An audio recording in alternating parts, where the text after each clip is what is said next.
Portions of the following program may be unsuitable for younger or more sensitive viewers. Viewer discretion is advised.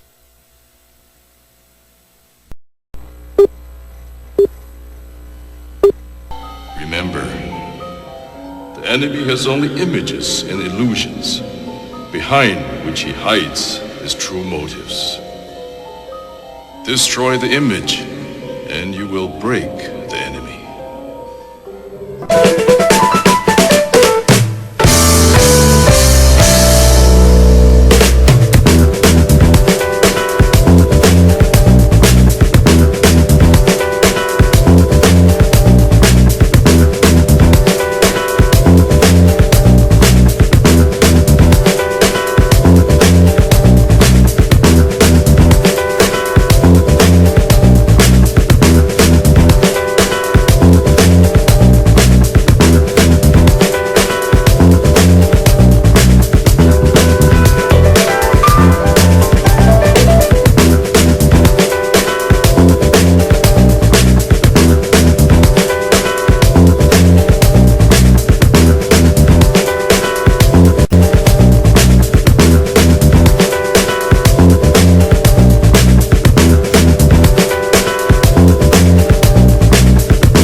To the rest of the news. Is the white race under threat in America? Are white college students around the nation at a disadvantage because of the skin color? Is the entire nation headed for a critical moment in the near future when minorities overtake whites and all hell will break loose? My next guest apparently thinks so. Or maybe not. We'll find out. And he's already taking steps to prepare, including trying to form a whites-only student union where he goes to school at Towson University. Joining me is Matthew Heimbach, a college student and founder of the White Student Union at Towson University. Matthew, welcome. Thank you, Tom. Thanks Appreciate for joining us. Here. So, why do you feel that whites need a white-only student union? I don't get it. Well, the simple fact that you're asking that question proves the reason why we need it. That whites for so long have not had the ability to organize, and we have legitimate political interests. Whites run this country. Whites do not run this country. Oh, come on. No. Have you looked at the color of the faces in Congress? Looking at demographic trends, by 2040... No, I'm talking about right now. Talking about right now, that two political parties that I really can't decipher the differences control the country. White, I don't really think has a problem with that. The individual white Americans are openly being discriminated against in terms of hiring practices, acceptance to universities, affirmative action programs discriminate. Do you know what white privilege is? White privilege is, I mean, that's a Marxist term, which is constant. It's this repeated idea. The average white family in America has a wealth of about $87,000. The average African-American family in the United States has wealth of around $5,000. If you're a member of the Lucky Sperm Club into one of those white families, then you've got that backing you up. You've got generations, multiple generations of being literate, of being free, of being able to work wherever you want. If you're born as an African-American, it's a very different world. It's a very different place. Of course, considering my ancestors come from, Ireland, so kind of the real question is, we were not always allowed everything. Irish need not apply is a big thing. From the late 19th century. Right. Well, you look like groups like the Ku Klux Klan, which openly discriminated against Catholics. You look even in the 1960s, the idea that JFK was going to be a Catholic president, that sent shockwaves through the nation. So whites have experienced discrimination. Some whites have experienced discrimination, and largely it's been local, and largely it's been 1 or 2 generations, and mostly it didn't have to do with the color of their skin or even their religion or their ethnicity. It had to do with the fact that they were immigrants. That was in almost every case, there was anti-immigrant sentiment. That's why, you know, there's questions in the 1850s about, is there an Irish gene where they're all crazy? And in the 1880s, is there a Sicilian gene where they're all mobsters? These were just first-generation immigrants. But I you know, I can understand when whites are a minority, if those numbers flip and whites are born with far less wealth on average than people of other races, I could understand saying, okay, we're now an oppressed minority, let's get together.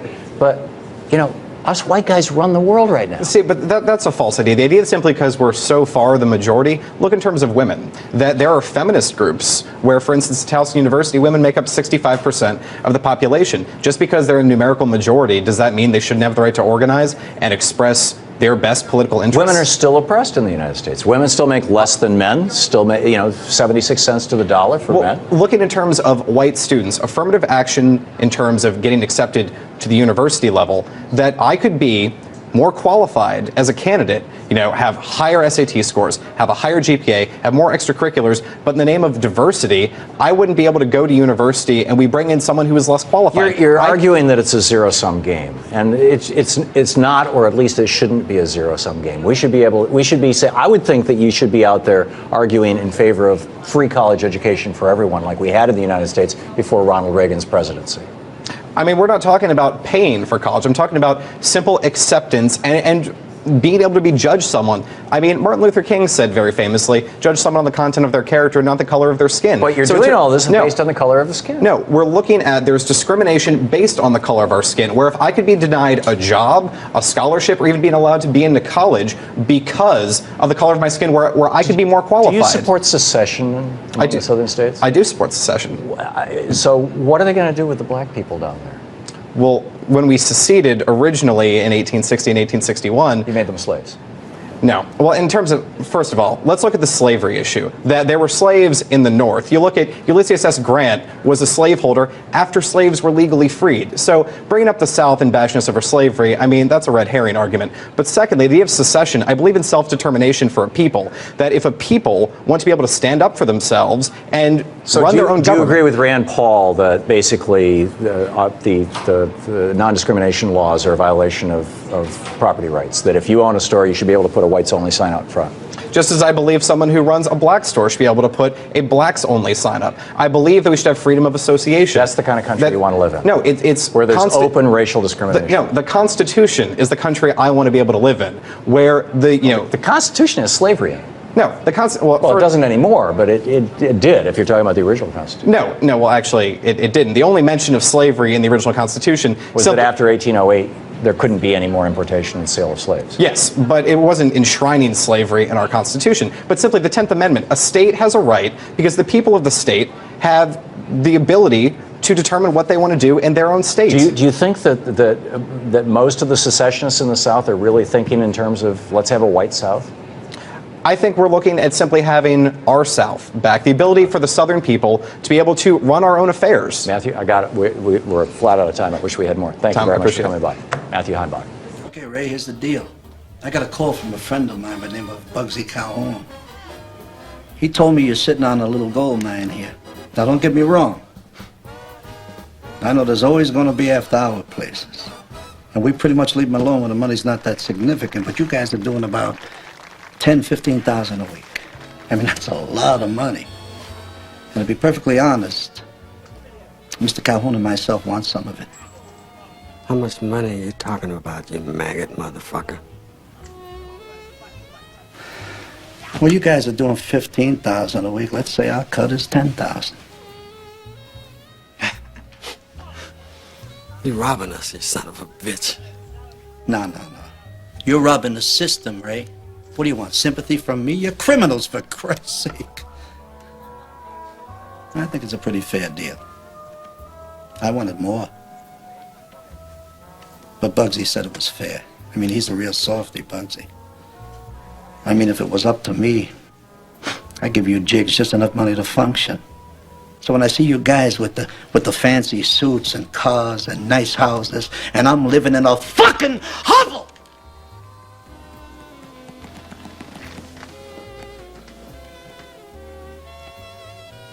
I mean, that bothers me.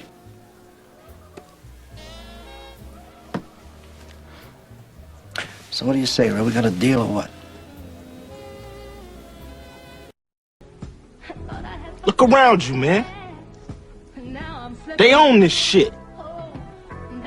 They own this couch you sitting on, them shoes you got on your feet, this building, this school, this country, you.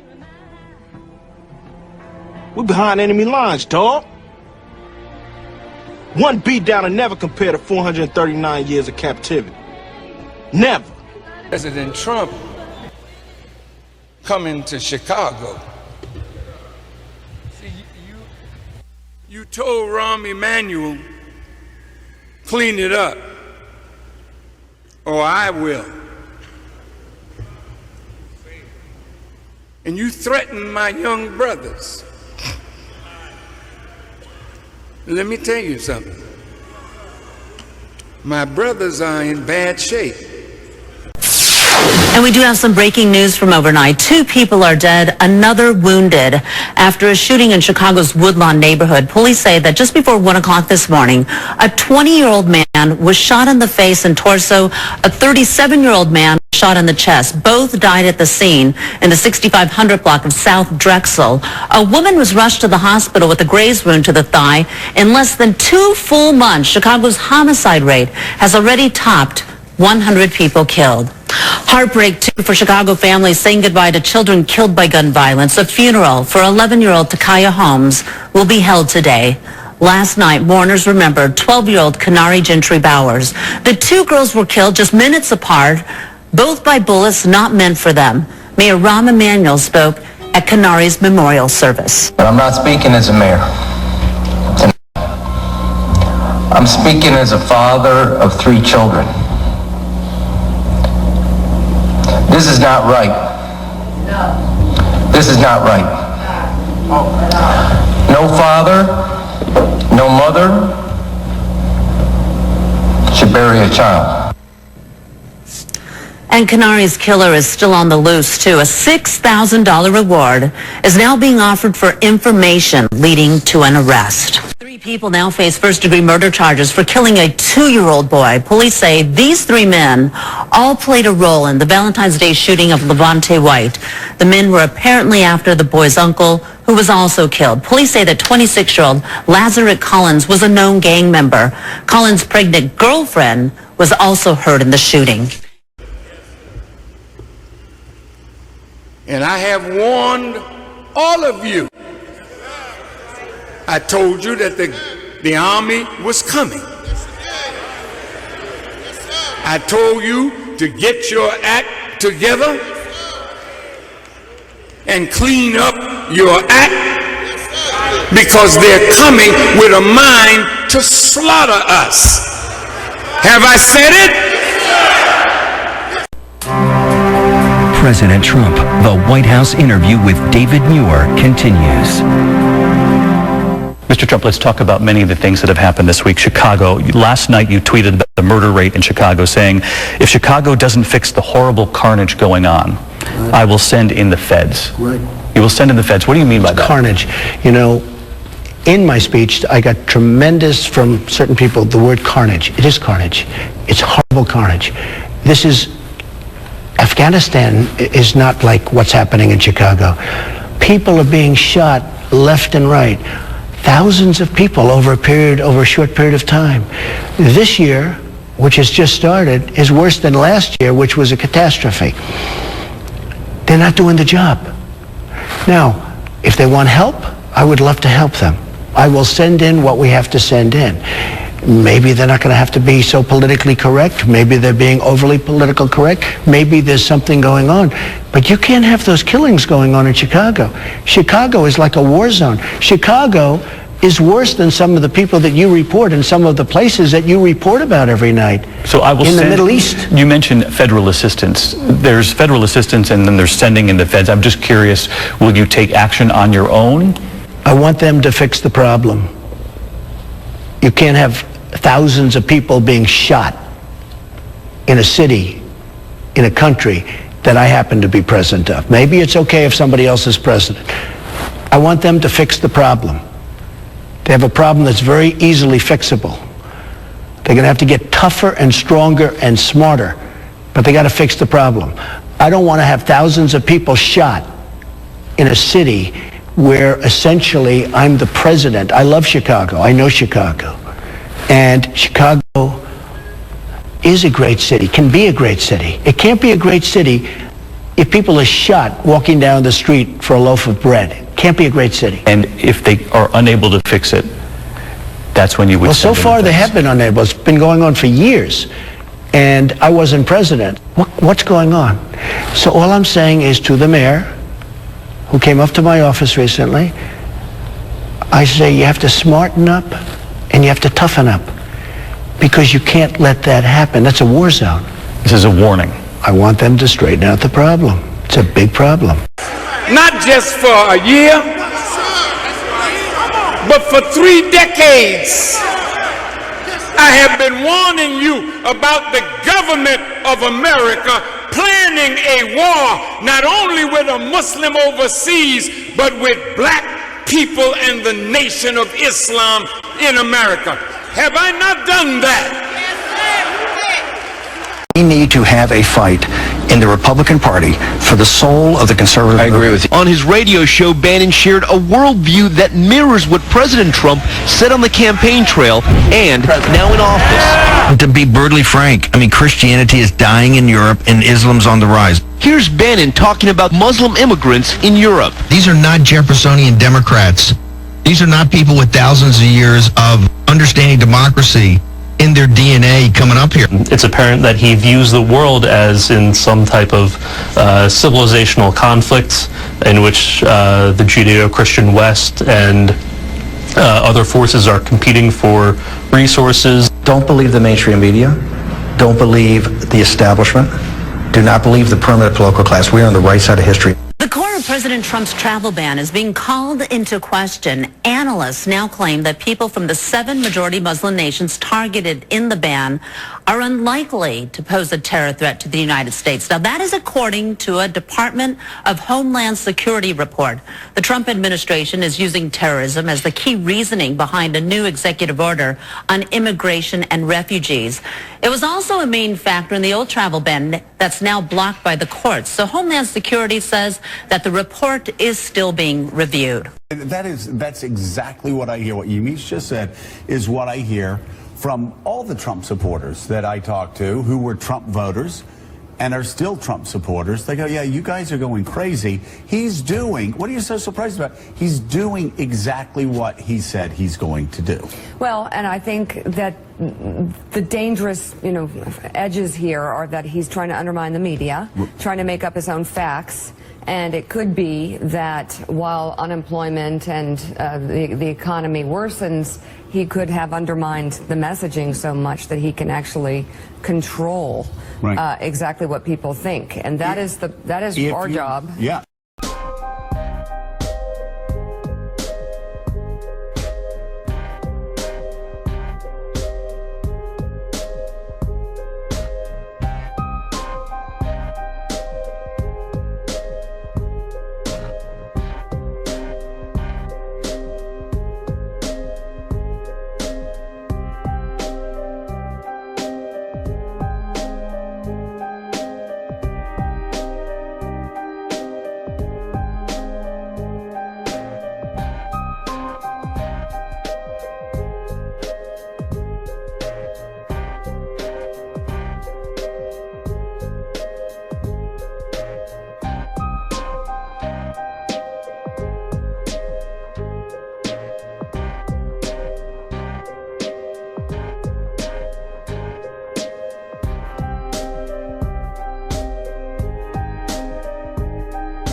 Well, hate crimes have become frequent in the United States, and more commonly, the targets are Muslims.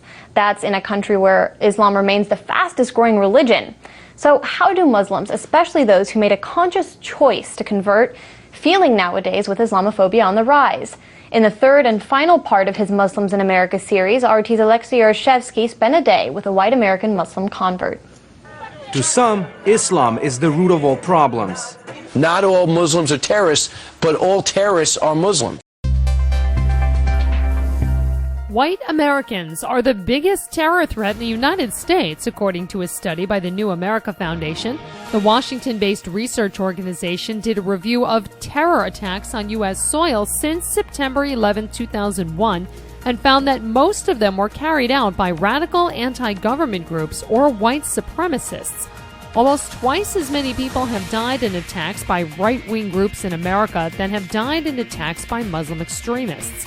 Of the 26 attacks since 9/11 that the group defined as terror, 19 were carried out by non-Muslims. The killing of 9 people at a church in Charleston, South Carolina last week was included. The shooter made it clear that his motivation was an ideological belief that white people are superior to black people. To many others who have a clue or read and understood the Quran, it's exactly the opposite. It is a peaceful religion, but these other people have a whole political agenda, and I don't understand it. It's horrifying. Something that has been such a very positive in my life is now being portrayed as a training ground for mindless maniacs, really, who don't care who they murder.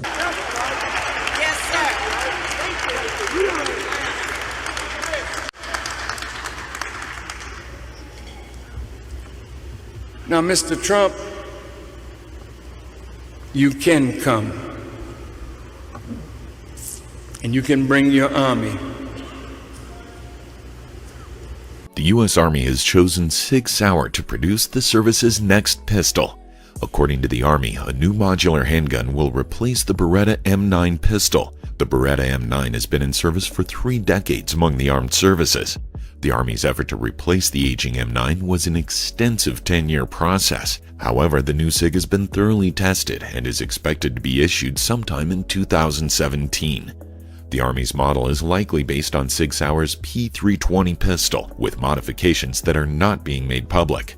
Sig Sauer was founded in Germany but has a subsidiary located in New Hampshire. But if you read this book and know what your people have planned and are carrying out against young black men, then you come. But I'm going to warn you, Mr. Trump, this is not a forsaken people.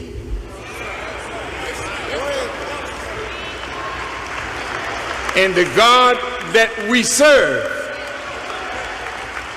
has promised us that he would fight our battles.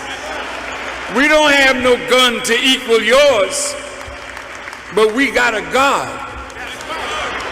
Check out the West Coast. Water continues to rush down the main spillway near the Oroville Dam in California. We've had major problems with the emergency spillway, so those repairs continue. There is a lot of rain on tap. Look at this parade of storms, all right? You've got one that's hitting California right now. You got another one out here toward the west. You got another one even farther toward the west. There's just a huge stream of moisture The West that's going to Coast be pouring are bracing for the next punch from a powerful Pacific Ocean storm system. It's expected to bring heavy rain and dangerous high winds from Washington state to Northern California. Remnants of Typhoon Songda knocked down trees and power lines. About 50 people had to be rescued from an outdoor recreation camp in Port Angeles, Washington on Friday. The storm brought torrential rain to downtown Portland last night, turning streets into virtual rivers. It's also being blamed for unleashing 2 tornadoes, which, as our John Blackstone reports, has led to a very big cleanup. Forecasters are warning that today's storm slamming the Pacific Northwest could be a monster. On Friday, as huge waves surged, heavy rain battered the Oregon coast. Look right there.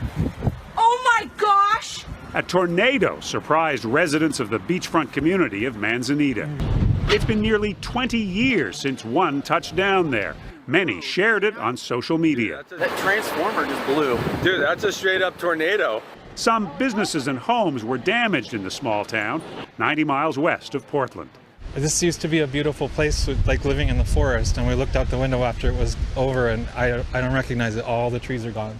Manzanita building inspector Doug Dick. Some of the buildings are in such bad shape that we're concerned of collapse. We've had some people that needed hugs, so we've been passing out hugs, checking with the people here. About an hour south in Oceanside, this video shows a water spout that became a tornado. Oh, there's a funnel inside! With winds expected up to 75 miles per hour, widespread power outages are anticipated in the Northwest. In Bellevue, Washington, utility crews have been working around the clock. And we'll actually have more than 100 line crews and tree crews. And of course, in a storm like this, you need both. As powerful gusts continue, forecasters warn Saturday's windstorm has the potential to become a historic event, triggering flooding in some areas. For CBS This Morning Saturday, John Blackstone, San Francisco. Threatening blizzard tonight in the Sierra Nevada, and yet another round of flooding. John Blackstone is there. The floodgates have opened in Northern California, releasing billions of gallons of water. It's the first time in 11 years these on the Sacramento River have been released to prevent flooding in downtown Sacramento. In the wine country of Sonoma County, the volatile Russian River has flooded some 500 homes and roads have been turned into lakes. Gusts up to 60 miles an hour have knocked down trees, even as crews prune branches to give them a better chance of standing. John Glissarian is a county emergency services manager. With the ground being so saturated with water right now, it's just really hard for the trees to hold on. In the Sierra Nevada mountains, the wind, along with heavy snow and avalanche warnings, have forced the closing of I-80, the main highway linking California and Nevada. Mountain towns are digging out from the heaviest snowfall they've seen in years. It's good to see it back, but it's definitely a workout. These blizzard conditions could last until Thursday. By then, as much as 10 feet of snow may have fallen in some places here in the mountains. But Scott, come spring, all of this snow should turn into some drought relief for California. John Blackstone in Truckee for us today. Impossible. Thank you. So anyway, let's continue. I want to show you where this goes now. Okay, so let's take this $50 bill and let's turn it into a pentagram, and let's turn the pentagram upside down. And I have that image right here. Okay, so here's the image of this 50. And I'm sorry that there's a little gap. I didn't have it squeezed together real tight on this.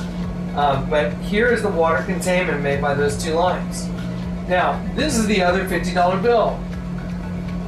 I want you to look at the difference in patterns. This one does not have the water containment.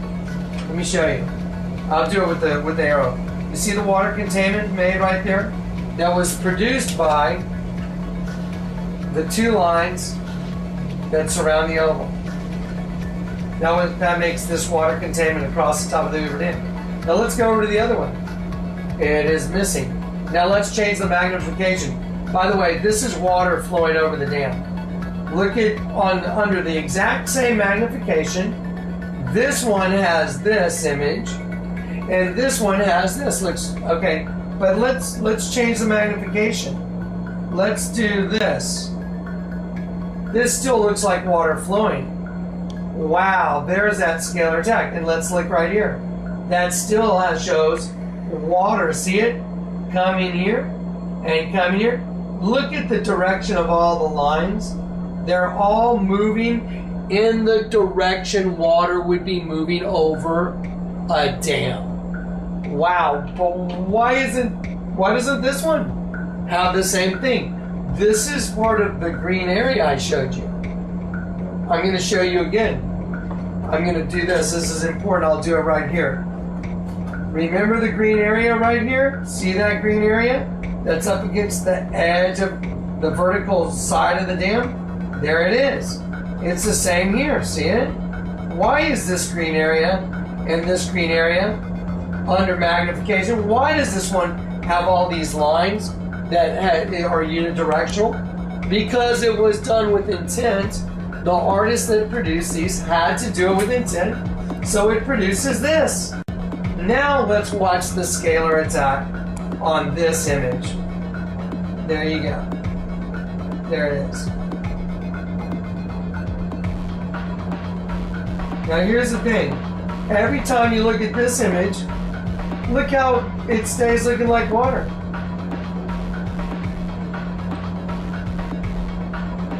Isn't that amazing? What do you think the odds of that are? After just watching everything I showed you. Now here's what they'll do. Then they're gonna blame it on someone. You never seen no rain like that. You haven't seen nothing yet. Hey, in the Middle East, y'all think that Dubai is a nice place to run and hide now? You can get in the hotel and order some liquor in a Muslim country. They might even have a pig foot there for you.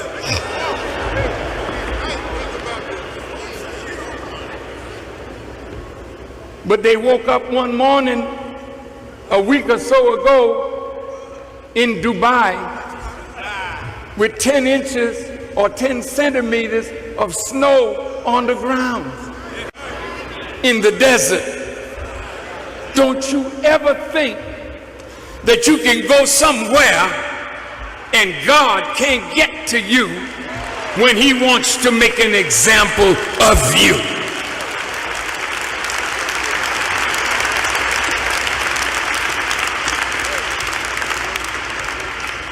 So I'm saying to Mr. Trump, not being disrespectful, I'm going to talk to you about him now. Who is he? You can come, bring your army, but if you slaughter my little young brothers, watch what God will do for you, Mr. Trump, and for the country that you said you want to make great again. That's not going to happen, Mr. Trump. America will never be made great again. Her days of greatness are over. The God of justice has come. And America now has to pay for what she has done.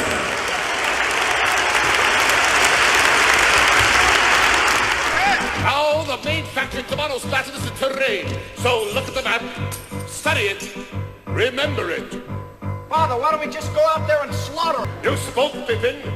Well, sir, I just feel since we're stronger than they are and we're braver, we might as well just go out there and kill. War is a science. I love my life. I have a wonderful family. They're saying, Dad, you're going to do something that's going to be so tough.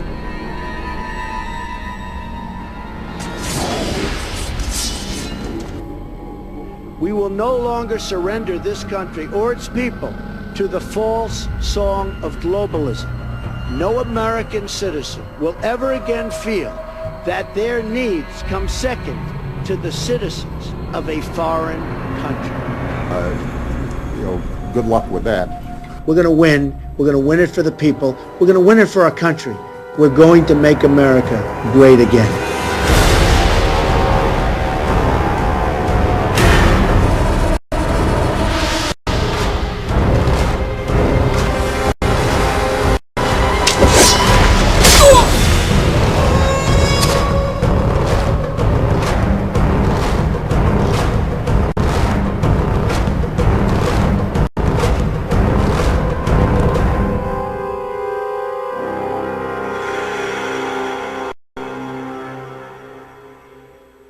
It's racial. Well, expand. I bet. Now, check it out. The white ball dominates everything, right? It knocks the shit out the yellow ball, the red ball, right? And the game's over when the white ball drives the black ball completely off the table.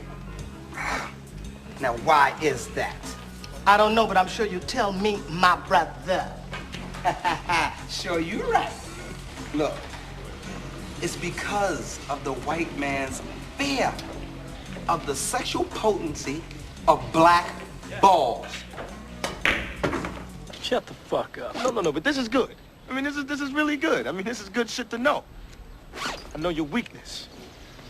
Billy, you just like all the other white boys I ever met. You're just like every other brother I ever saw on the playground. Well, come on with it, baby. Kick some shit. You'd rather look good and lose than look bad and win. Fuck you. See, you don't know shit about me, all right?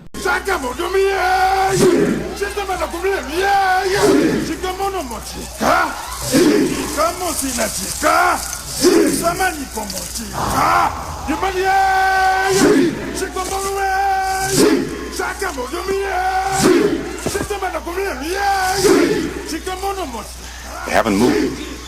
They believe his soul has left his body. If they move him, his soul will be lost, never finding his body again. They're calling to a soul, asking it to come back.